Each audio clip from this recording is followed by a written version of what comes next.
ചങ്ങായിമാരെ സത്യം തുറന്നു പറയാൻ വേണ്ടി സ്വന്തം നിലപാട് തുറന്നു പറയാൻ വേണ്ടി പേടിയുള്ള കേരളത്തിലെ കോൺഗ്രസിലെ നേതാക്കന്മാർ മൊത്തം ഉണ്ടല്ല. നമ്മളെ രാജ്മോഹൻ ഉണ്ണിത്താനില്ലേ, കാസർഗോഡ് MP, മൂപ്പരുണ്ടല്ല, മൂപ്പര് ഒന്ന് കണ്ട് പഠിക്കണം കേട്ടാ. ഞാൻ കണ്ടതിൽ വെച്ച് സത്യം തുറന്നു പറയാനും തന്റെ നിലപാട് തുറന്നു പറയാനും ഒരു പേടിയും ഒരുത്തനും പേടിയില്ലാത്ത ഒരു നേതാവ് കോൺഗ്രസിൽ ഉണ്ടെങ്കിലില്ല, അത് രാജ്മോഹൻ ഉണ്ണിത്താൻ മാത്രമാണ്. അത് മാത്രമല്ല, ഒരു കോൺഗ്രസ് സ്ഥാനാർത്ഥിയെ പോയിട്ട് ഒരു മുസ്ലിം ഭൂരിപക്ഷ മേഖലയിൽ വിജയിച്ചിനി അവിടെയുള്ള മുസ്ലിങ്ങളോട് ഏറ്റവും കൂടുതൽ നന്ദി കാണിക്കുന്ന നേതാവുണ്ടല്ല, അതും നമ്മുടെ രാജ്മോഹൻ ഉണ്ണിത്താൻ മാത്രമാണ്. നമ്മളെ രാജ്മോഹൻ ഉണ്ണിത്താനുണ്ടല്ല, വിജയിച്ചതിന് ശേഷം ഉണ്ടല്ല മുസ്ലിം ലീഗിനെ കുറിച്ച് നന്ദികേട് പറഞ്ഞ, വൃത്തികേട് പറഞ്ഞ നമ്മളെ കുഴൽനാടനില്ലേ, മാത്യു കുഴൽനാടനെയും പിന്നെ കുറെ കോൺഗ്രസ് നേതാക്കന്മാരുണ്ടല്ല, ഇപ്പൊ ഉടായിപ്പ് കാണിക്കുന്ന എല്ലാ കോൺഗ്രസ് നേതാക്കന്മാരുണ്ടല്ല വലിച്ചുവാരി ഭിത്തിയിൽ ഒട്ടിക്കുന്നുണ്ട് നമ്മുടെ രാജ്മോഹൻ ഉണ്ണിത്താൻ. എന്താണ് നമ്മുടെ രാജ്മോഹൻ ഉണ്ണിത്താനുണ്ടല്ല കുഴൽനാടനും മാത്യു കുഴൽനാടനും കോൺഗ്രസിന്റെ കുറച്ച് ഉടായിപ്പ് നേതാക്കന്മാർക്കൊക്കെ വയറും നിറയെ കൊടുക്കുന്ന ആ വീഡിയോ ഒന്ന് കണ്ടിട്ട് വന്നാലോ. തെരഞ്ഞെടുക്കപ്പെട്ട MLA-മാർക്ക് ഒരു സ്റ്റേ ഉണ്ട്. പക്ഷെ MLA-മാരുടെ മാത്രം പോരല്ലോ. ഇവിടെ ഒരു നേതാവ് ചോദിച്ചു, കോൺഗ്രസിന്റെ ആഭ്യന്തര കാര്യങ്ങൾ ലീഗിന് ഇടപെടാൻ എന്താ അവകാശം? അല്പന ഐശ്വര്യം കിട്ടിയാൽ അർദ്ധരാത്രിക്കും കുടപിടിക്കുമെന്നൊരു ചൊല്ലുണ്ട്. അത് ചോദിക്കാൻ അയാൾക്ക് എന്താ അവകാശം? നമുക്കറിയാം, രാഹുൽ ഗാന്ധി വയനാട്ടിൽ നിന്നാണ് ജയിച്ചത്. ഇന്ന് പ്രിയങ്ക ഗാന്ധി വയനാട്ടിൽ MP ആണ്. ഞാൻ കാസർകോട്ടെ MP ആണ്. സുധാകരൻ കണ്ണൂർ MP ആണ്.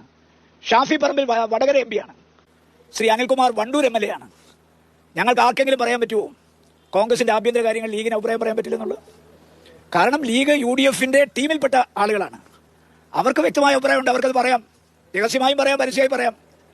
അതൊക്കെ പറയാനുള്ള അവകാശം അവർക്കുണ്ട്. മാത്രമല്ല, UDF അധികാരത്തിലേക്ക് വരാൻ പോകുന്നത് ഒരുപാട് സാമൂഹ്യ സംഘടനകളുണ്ട്, അതുപോലെ ഒരുപാട് പിതാക്കന്മാരുണ്ട്, ക്രൈസ്തവ സഭകളുണ്ട്, അത് തന്നെ ലീഗ് കൂടാതെ മുസ്ലിമിന് ഒരുപാട് അവാന്തര വിഭാഗങ്ങളുണ്ട്.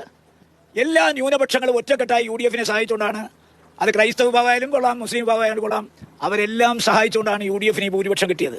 അതുകൊണ്ട് അവർക്കൊക്കെ അവരുടെ ആഗ്രഹങ്ങൾ രഹസ്യമായും പരസ്യമായും പറയാനുള്ള അവകാശമുണ്ട്.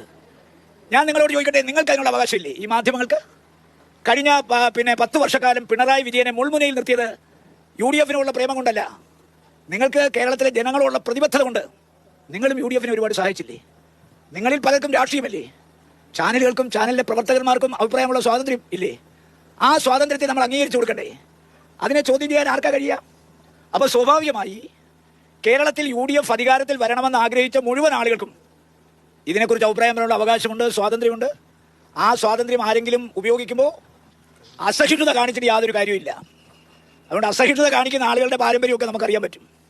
അതുകൊണ്ട് ഇതിനകത്ത് ആരെങ്കിലും ഒരു അഭിപ്രായം പറഞ്ഞാൽ അഭിപ്രായം പറയുന്നതിനെ കൊച്ചാക്കുന്ന ഒരു പ്രവണതയൊന്നും ശരിയല്ല. അതൊന്നും അംഗീകരിക്കാൻ പോകുന്നില്ല. പിന്നെ ഞാൻ പറഞ്ഞല്ലോ, ഇന്നിപ്പോൾ 3 നേതാക്കന്മാരും ഡൽഹിക്ക് പോയിട്ടുണ്ട്. ഡൽഹി പോയി അവർ കോൺഗ്രസ് പ്രസിഡന്റിനെ കാണുന്നുണ്ട്, രാഹുൽ ഗാന്ധിയെ കാണുന്നുണ്ട്, സോണിയാഗാന്ധിയെ കാണുന്നുണ്ട്. അവർക്ക് അതിനുള്ള അവകാശമുണ്ട്. ഓരോരുത്തരും അവരവർക്ക് വേണ്ടി വാദിക്കാൻ ഉത്തരവാദിത്തപ്പെട്ടവരാണ്, ബാധ്യതയുള്ളവരാണ്. കാര്യങ്ങൾ സോണിയാഗാന്ധിയെ ബോധ്യപ്പെടുത്തി, മല്ലികാർജ്ജുന ഖാർഗെയെ ബോധ്യപ്പെടുത്തി, രാഹുൽ ഗാന്ധിയെ ബോധ്യപ്പെടുത്തി. അവരവരുടെ കാര്യം സാധിച്ചെടുക്കാൻ ശ്രമിക്കുന്നതിൽ ഒരു തെറ്റുമില്ല, ഒരു അപാകതയുമില്ല. അതിനവർക്കുള്ള അവകാശത്തെ ആർക്കും ചോദ്യം ചെയ്യാൻ പറ്റില്ല. പക്ഷേ ഇതൊരു പാർട്ടിയാണ്, ഇതൊരു സംഘടനയാണ്. സംഘടനയ്ക്ക് അതിലെ ചട്ടക്കൂടുകളൊക്കെ ഉണ്ടല്ലോ. VD സതീശൻ കേരളത്തിൽ കോൺഗ്രസ്സുകാരുടെ അനിഷേധ്യനായ നേതാവാണ്. രമേശ് ചെന്നിത്തല കേരളത്തിലെ കോൺഗ്രസ്സുകാരുടെ അനിഷേധ്യനായ നേതാവാണ്. അതുപോലെ തന്നെ ഇന്ന് ദേശീയ തലത്തിൽ സംഘടനാ ചുമതല വഹിക്കുന്ന KC വേണുഗോപാലും കേരളത്തിലെ കോൺഗ്രസ്സുകാരുടെ അനിഷേധ്യനായ നേതാവാണ്. ഇതുവരെ നമ്മൾ കണ്ടതെല്ലാം അല്ല ഇന്നലെ നമ്മൾ കണ്ടത്. ഇന്നലെ തിരുവനന്തപുരത്ത് കണ്ടത് ഒരിക്കലും ഒരു കോൺഗ്രസ് പ്രവർത്തകനും അംഗീകരിക്കാൻ കഴിയുന്ന കാര്യമല്ല. VD സതീശന്റെ പ്ലക്കാർഡുകൾ ഉയർത്തി, അല്ലെങ്കിൽ രമേശ് ചെന്നിത്തലയുടെ പ്ലക്കാർഡ് കൊടുത്തി, വേണുഗോപാലിന്റെ പ്ലക്കാർഡ് കൊടുത്തി സിന്ദാബാദ് വിളിക്കാനും അവർക്ക് വേണ്ടി പ്രകടനം നടത്താനും ഒന്നും തയ്യാറാകുന്നതിലൊന്നും ഒരു തെറ്റ് ഞാൻ കാണുന്നില്ല. പക്ഷേ പ്രകടനം നടത്തുന്ന ആളുകൾ കോൺഗ്രസ്സുകാരാണെങ്കിൽ സംഘടനാ മര്യാദകൾ പാലിക്കണം. നമുക്കറിയാമല്ലോ, തിരുവനന്തപുരത്ത് പ്രകടനം നടത്തിയ ആളുകൾ സംഘടനാ ചുമതലയുള്ള ജനറൽ സെക്രട്ടറിയുടെ ഫ്ലെക്സ് വലിച്ചു കയറി. മാത്രമല്ല, ഫ്ലെക്സിനകത്ത് കേരളത്തിലെ ചോദ്യം ചെയ്യപ്പെടാനാകാത്തൊരു നേതാവിന്റെ ചിത്രം കൂടി ഉണ്ടായിരുന്നു, ശ്രീ ഉമ്മൻചാണ്ടിയുടെ. ഞാൻ ചോദിക്കട്ടെ, സീറ്റ് കിട്ടാൻ വേണ്ടി ഉമ്മൻചാണ്ടിയുടെ ശവകുടീരത്തിൽ പോയി പ്രാർത്ഥിച്ചവരെ ഞാൻ കണ്ടല്ലോ. സീറ്റ് കിട്ടിക്കഴിഞ്ഞ് ജയിക്കാൻ വേണ്ടി ഉമ്മൻചാണ്ടി അടുത്ത് പോയി ആ ശവകുടീരത്തിൽ കണ്ണീരൊഴുക്കുന്ന ഞാൻ കണ്ടു. ജയിച്ചു കഴിഞ്ഞ് നാട്ടുകാരെ ബോധ്യപ്പെടുത്താൻ വീണ്ടും അവിടെ പോയവരുണ്ട്. ഇന്നലെ ഉമ്മൻചാണ്ടിയുടെ ഫ്ലെക്സ് ബോർഡ് വലിച്ചു കീറി ചിഹ്നമാക്കിയിട്ട് ഉമ്മൻചാണ്ടിയുടെ നാമധേയത്തിൽ ഇന്ന് MLA-മാരായിട്ടുള്ള പാർട്ടിയുടെ നേതൃത്വത്തിൽ ഇരിക്കുന്ന ഏതെങ്കിലും ഒരുത്തൻ ഒരക്ഷരം വേണ്ടിയോ? നിങ്ങൾ ആലോചിച്ച് നോക്കണം. സോളാറിന്റെ കാലത്ത് പോലും രാജ്മോഹൻ ഉണ്ണിത്താനാണ് ഉമ്മൻചാണ്ടിയെ പ്രൊട്ടക്ട് ചെയ്തത്. അന്ന് സിദ്ദിഖ് എന്നോടൊപ്പം ഉണ്ടായിരുന്നു. അത് മറിയാമ്മയോട് ചോദിച്ചാൽ പറയും, ചാണ്ടിയുമ്മനോട് ചോദിച്ചാൽ പറയും. അന്നും എല്ലാവരും കള്ളക്കളിയാണ് കളിച്ചത്.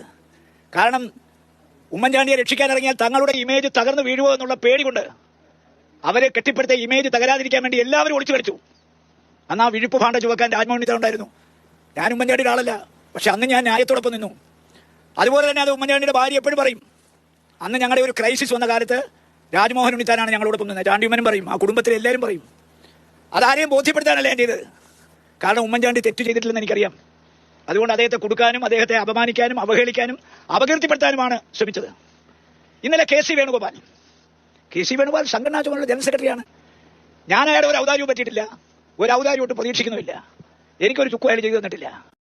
ഇങ്ങനെയൊക്കെ കേരളത്തിൽ ഏതെങ്കിലും ഒരു കോൺഗ്രസ് നേതാവിന് പറയാൻ ധൈര്യം ഉണ്ടെങ്കിൽ അതുണ്ടല്ല രാജ്മോഹൻ ഉണ്ണിത്താൻ മാത്രമേ ആ ധൈര്യമുള്ളൂ. രാജ്മോഹൻ ഉണ്ണിത്താൻ ഇവിടെ പറഞ്ഞിട്ടുണ്ടല്ല, ഒരു സാധാരണ കോൺഗ്രസ് പ്രവർത്തകന്റെയും അതുപോലെ സാധാരണ ലീഗ് പ്രവർത്തകന്റെയും ഒക്കെ മനസ്സിലുള്ള കാര്യങ്ങളാണ്. അവരുടെ മാത്രമല്ല, ഇപ്രാവശ്യം കോൺഗ്രസിനെ വിജയിപ്പിച്ച ഒരുപാട് നിഷ്പക്ഷരായ പാവപ്പെട്ടവരില്ലേ, അവരൊക്കെ കോൺഗ്രസ് നേതാക്കന്മാരോട് പറയാൻ ഉദ്ദേശിച്ച കാര്യം തന്നെയാണ് രാജ്മോഹൻ ഉണ്ണിത്താനുണ്ടല്ല ഇവിടെ പറഞ്ഞിട്ടുള്ളത്. അതായത് കിട്ടിയ അവസരത്തിലുണ്ടല്ല, 10 വർഷം കഴിഞ്ഞിട്ട് കിട്ടിയ അവസരത്തിൽ കുട്ടീനുണ്ടല്ല കുളിപ്പിച്ച് ആ കുട്ടീനെ ഇല്ലാതാക്കല്ലേ എന്നാണ് ജനങ്ങൾ മൊത്തം കോൺഗ്രസ് നേതാക്കന്മാരോട് ഇപ്പൊ പറയുന്നത്. പിന്നെ എനിക്ക് വൃത്തികെട്ട കളി കളിക്കുന്ന കോൺഗ്രസിന്റെ നേതാക്കന്മാരോട് ഒരു കാര്യം പറയുള്ളൂ, നിങ്ങൾ ഈ വൃത്തികെട്ട കളി കൊണ്ടല്ല ഒരു വോട്ടങ്ങാനും അടുത്ത പ്രാവശ്യം ഉണ്ടല്ല BJPക്ക് അധികം പോയിട്ടുണ്ടെങ്കിൽ കേരളത്തിൽ ജനങ്ങളുണ്ടല്ല അത് പൊറുക്കില്ല കോൺഗ്രസിന്റെ നേതാക്കന്മാരെ. അതുകൊണ്ട് എത്രയും പെട്ടെന്ന് നിങ്ങൾ ഈ കാണിക്കുന്ന കോമഡി ഷോ ഉണ്ടല്ല, ആ കോമഡി ഷോ എത്രയും പെട്ടെന്ന് അവസാനിക്കുക.